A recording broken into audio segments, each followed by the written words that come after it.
ఇప్పుడే ప్రసాద్ గారు కొన్ని విషయాలు చెప్పారు.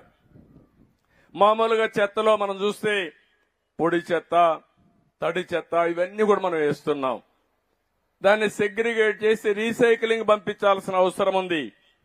అవసరమే డెబ్రీస్ మనం కొట్టి గోడలన్నీ కూడా ఇచ్చేసినప్పుడు అది ఎంత ఎత్తకపోయి రోడ్డు మీద వేస్తే ఆ రోడ్డు అంతా కూడా అధ్వానంగా ఉండే పరిస్థితి వస్తుంది. అందుకని ఇవన్నిటికి కూడా ఒక సొల్యూషన్ ఇచ్చాం, పరిష్కార మార్గం చూపించాం. స్వచ్ఛాంధ్రప్రదేశ్ స్ఫూర్తితో మనం ముందుకు పోయాం. మీరు చూస్తే వారు చల్లపల్లిలో ఓడిఎఫ్ చేశారు.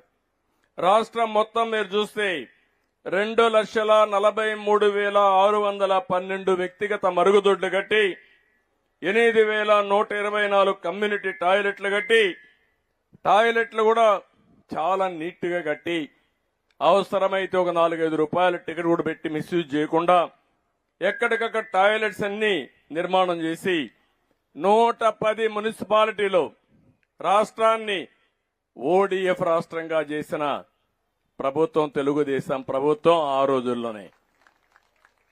అలాంటి ఓడిఎఫ్ చేసినాక ఓడిఎఫ్ ప్లస్ కెళ్ళాలి, అక్కడే సమస్యలు క్రియేట్ చేశారు. ఈ రోజు ఈ విధంగా చెత్త చూస్తే రాష్ట్రం మొత్తం 85 లక్షల మెట్రిక్ టన్నులు కుప్పలు కుప్పలుగా గుట్టలు గుట్టలుగా చెత్తంతా పేరకపోయింది. నేను ఇప్పుడే మా మంత్రిని అడిగా, నారాయణ గారు ఎన్ని రోజులు పడుతుందని అడిగా. సార్ 2 ఏళ్లు పడుతుంది అన్నాడు. 2 ఏళ్లు పడితే మనం పనిచేసినట్టు కాదు.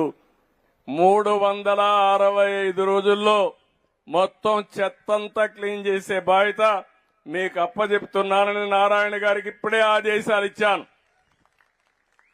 అంటే గడిచిన ప్రభుత్వం పేర్చిన చెత్త ప్రభుత్వం 85 లక్షల మెట్రిక్ టన్నులు ఇంకా మిగిలింది. మీకు కోపం రాలా?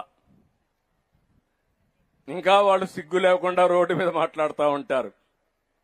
అందుకే ఆ రోజు చెప్పా, ఎన్నికల కంటే ముందు చెత్త ప్రభుత్వం అని. చెత్త మీద పన్నేశారు గాని చెత్త మాత్రం తొలగించలేదు. ఇంకా ఒక మాట చెప్పాలంటే ఎంత చెత్త ప్రభుత్వం అంటే చెత్త తొలగించకుండా చెత్త మీద పన్నేసి కావాలని ఆ చెత్త తీసుకొచ్చి మన షాపుల ముందు వేసే పరిస్థితికి వచ్చారు. అందుకే నేను ఒక మాట చెప్పాను, చెత్త మీద ప్రభుత్వం వేయడం కరెక్ట్ కాదు. అందుకే ఈ రోజు అనౌన్స్ చేస్తున్నా, ఎక్కడ కూడా చెత్త మీద పన్నేయడానికి వీలు లేదు, రద్దు చేస్తున్నాం.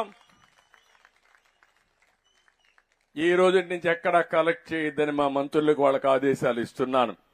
నెక్స్ట్ కేబినెట్ లో పెట్టి అది కూడా ఆర్డర్స్ కూడా ఇష్యూ చేస్తాం. ఎక్కడ ఇది కలెక్ట్ చేయమని చెప్పి కూడా నేను మీకు తెలియజేస్తున్నా.